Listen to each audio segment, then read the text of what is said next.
focus on Rift Valley fever, Premium Congo. And then we have the attendance. Good morning again and welcome to ILRI. My name is nutrition as well. So we do have another lab here. So we are heading to laboratory ለማየት ውስጥ እየገባን ያለ ነው።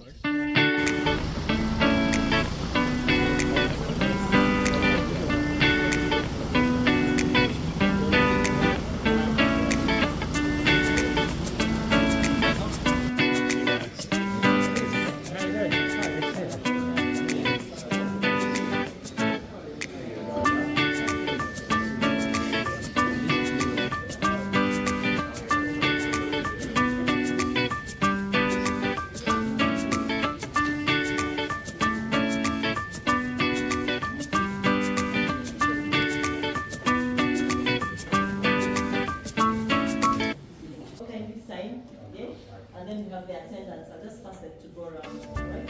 Then she tell us where the washrooms are, and then they prepare for us some seaweed. Good morning again and welcome to ILRI. My name is Eric Crabb and I'll be talking to you briefly in a moment alongside several of my colleagues. But before I start, we're lucky to have of ILRI who's here to welcome you. Unfortunately, are a really important part of people's livelihoods, but also national income and GDP. And what's really important is that as populations grow, as populations enrichen, the demand for livestock products is growing. The scales are a little funny on here, they don't necessarily show the differences so much, but basically we see strong proportional increases in the demand for different livestock products across the world. Africa is no exception to that.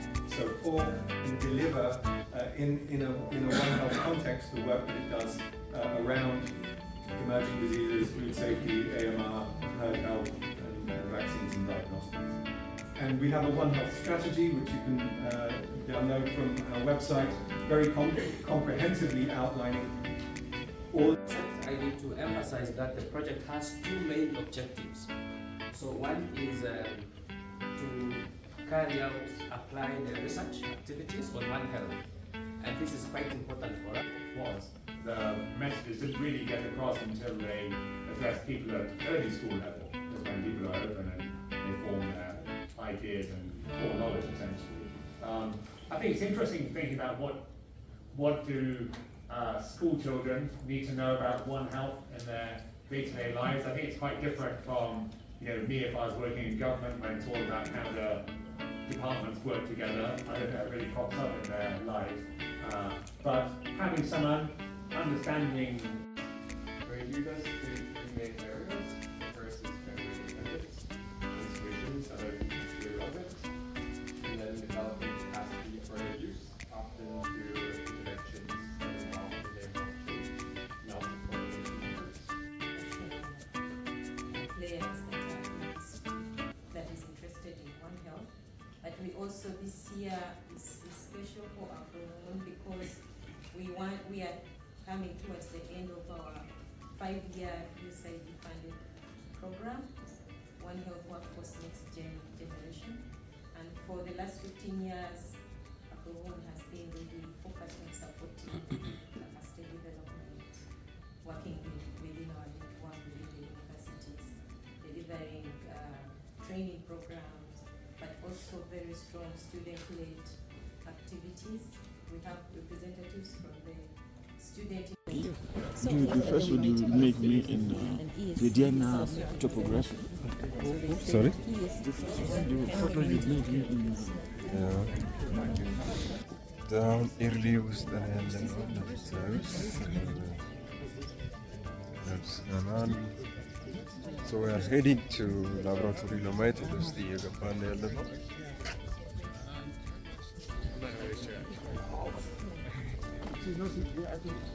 I think our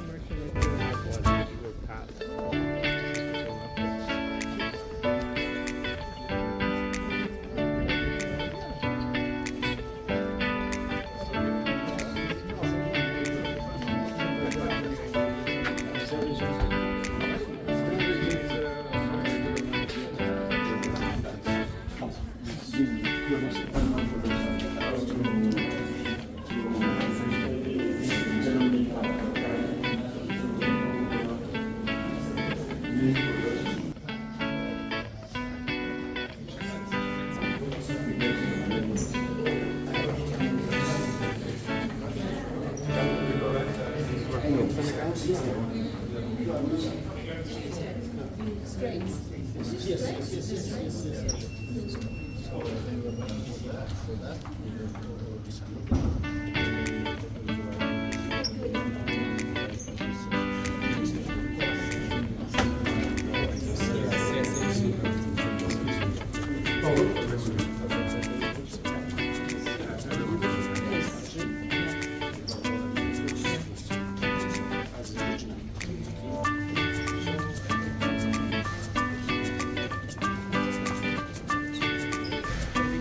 lab facility, chair facility. When I mean chairs, I mean ILRI and other hosted institutions. The labs are equipped with very high technology equipment, and to help us manage, we also put them in platforms. So we have different platforms. We have biorepository, we have genomics, we have the AMR, we have diagnostic, we have nutrition and mycotoxin. We'll start with genomics, and behind there is Dr. Sam, who is the head of genomics, and he leads us on what goes on. We try to start at the corridor because the room is small, but I'm hoping we'll get to hear what he is saying. So,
invested significantly on genomic technology at ILRI, and the platform is currently one of the 3 centers of excellence for genomics in Africa that has been appointed by Africa CDC.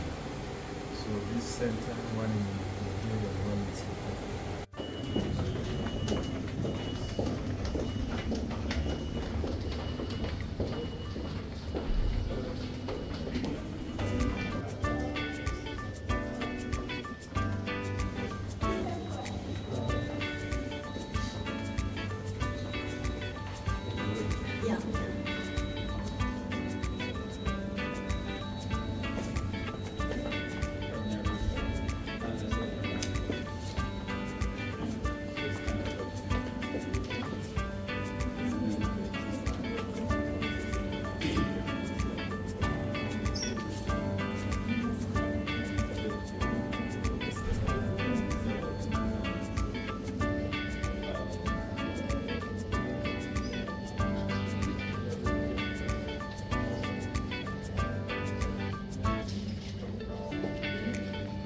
Okay, I'll try and be brief because I know time is really quite short, and sorry that you're hearing from me again after a lot of my voice this morning.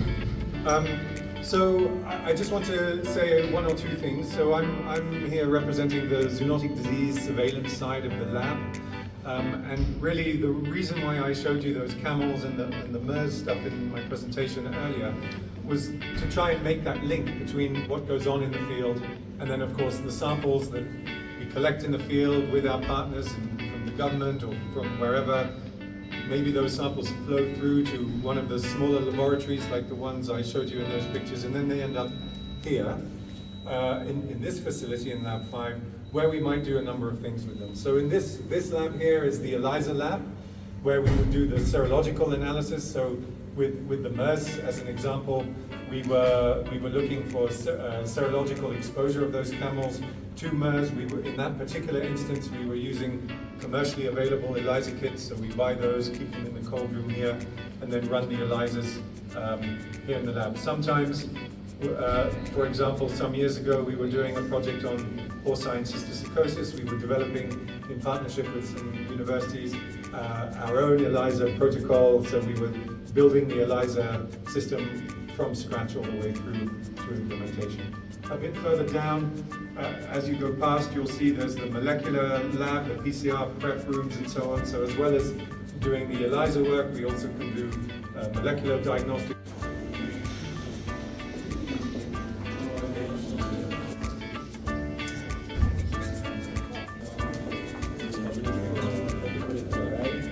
Yes. Okay, we meet again, and this is another lab where we bring samples in for PCR analysis, and this is of course in the viral lab. The team that I have here made the works on Rift Valley fever, Kenya and hemorrhagic fever, and because Eric has covered already surveillance, I wanted to add a slightly more dimension on climate, because we know these diseases are likely to expand their geographical range as climate change kicks in. And so here, the project we are doing is based on a framework that was developed. If you want to come use our facility, let's say you have access to all the equipment, then that will charge per month 1042 USD per person. Yes, yes. And the reagents and also? No, reagents that is separate. Yes, yes, and consumable. So that is for you accessing the facility and the equipment. And we can reduce that to 1 week as well. Okay. Yeah, yeah, 280 per week. Yeah. To practice asking the question, why are farmers using antimicrobials? How do they buy the antimicrobials? How do they use them? Why do they use them?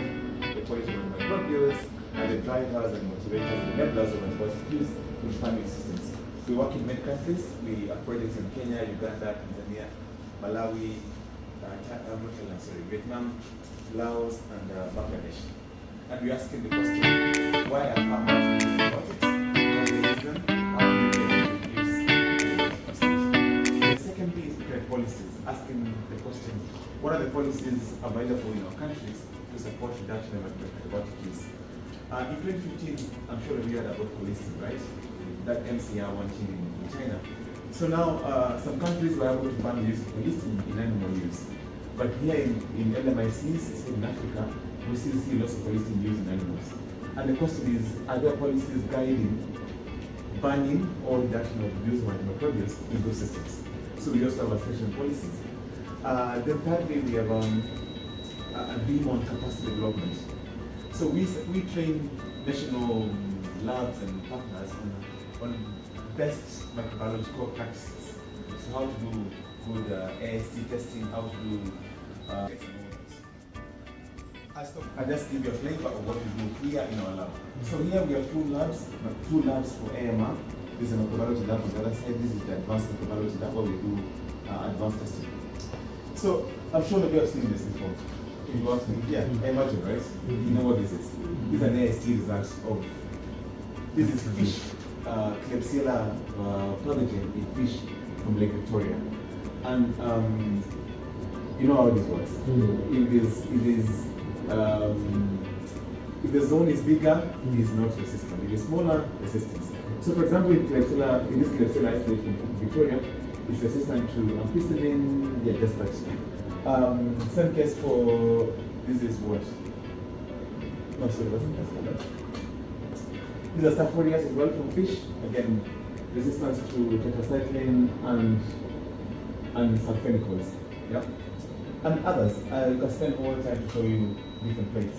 But our main focus is just this, I want to show you ESBL positivity. So, in terms of importance of AMR to humans, it's not all antibiotics. We have the critically important microbials. And the same way we have critically important AMR profiles. So you've heard about ESCAPE. So ESCAPE is a WHO criteria of classifying pathogens which are of importance to AMR. So ESCAPE stands for, I think, Enterococcus, Staphylococcus, Klebsiella, all the way down. So ESBL is extended beta lactamase. Yeah. So ESBL is one of those critically important phenotypes.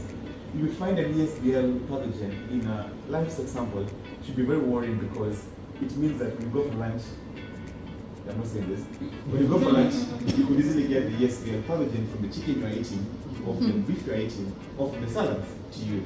So this is an example of how it should look like. So this is here, it means there's no ESBL, right? You can see the antibiotics. This is called a true ESBL test. The antibiotics with a clear halo around them, therefore this is negative.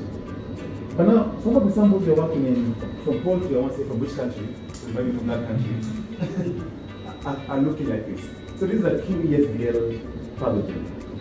It showed resistance to any cephalosporin and any beta-lactam. So the moment you get sick, you go to the hospital and they give you a cephalosporin and you have this, it won't work. And now what happens is that they give you an advanced antimicrobial, like carbapenem. And then you also become resistant to. You're truly sure. If it's red, it means you're not sure. So this has changed the way we do microbiology actually, and it's a really, really amazing piece of equipment. To the other side, so please turn with me. So this is another piece of equipment called the sensitizer. AMR testing, there are different methods. The gold standard is called MIC approach, minimum inhibitory concentration approach, right? Where you look at the point at which the bacteria is not able to grow within an antibiotic concentration, right? But not everybody can afford this, or doing the serial test tube dilution.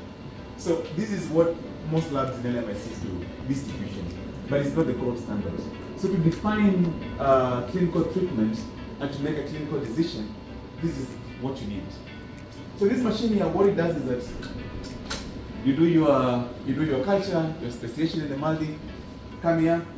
This automatic pipetter. It does the pipetting for you, and then you push everything to here, and it gives you an output in less than seconds, just a few seconds. So if you look at this, for example, it gives you a report like this.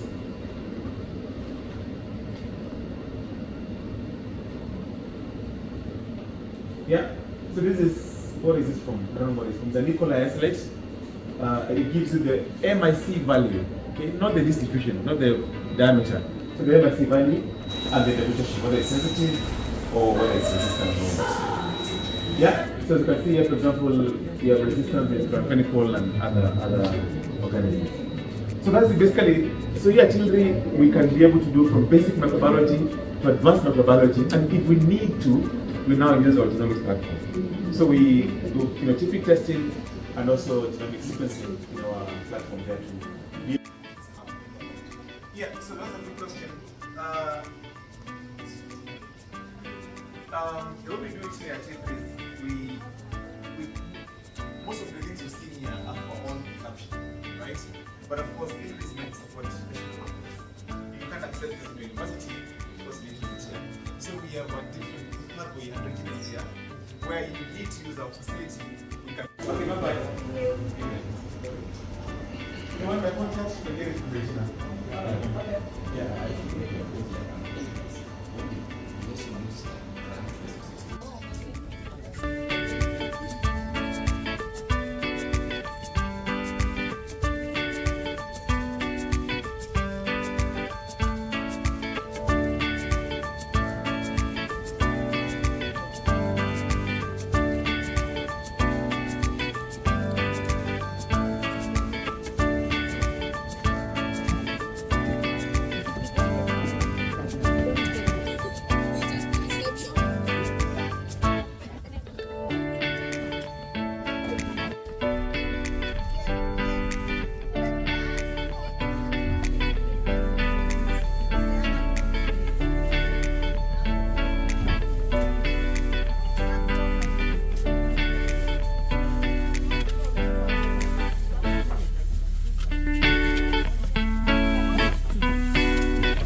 Just more? More, yeah. More? More and more and more and more and more. And more.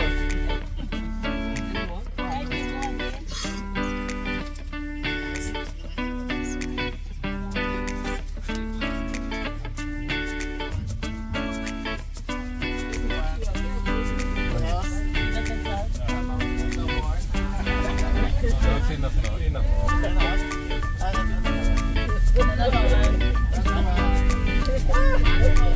One more? No.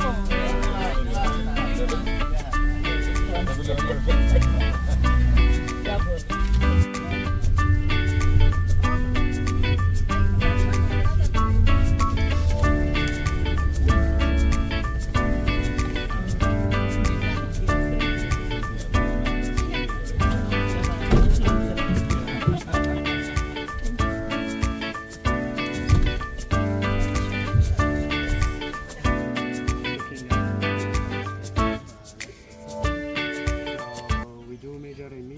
From livestock directly from the animals. We look also emission from manure, soils, and also land use management, and where we had cows in different times. It also reduces the consumption of fuel wood, and then also emission like nitrous oxide and methane. So when we put in all together, and this system can reduce around 4 tons of CO2 equivalent per year, and for even some farmers who are getting a carbon impact from it. So for each ton they get $10 to $20 per year, so 4 times of that per year, and then the system will last 15 and 20 years.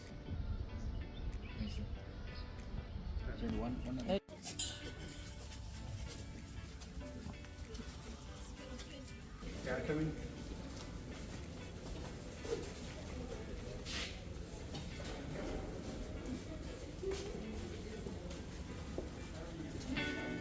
Yeah, please come in.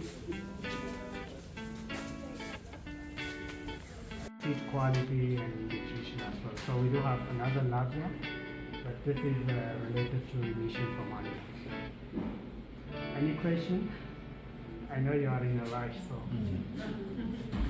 Okay, so we're also organizing a conference, and then you can take.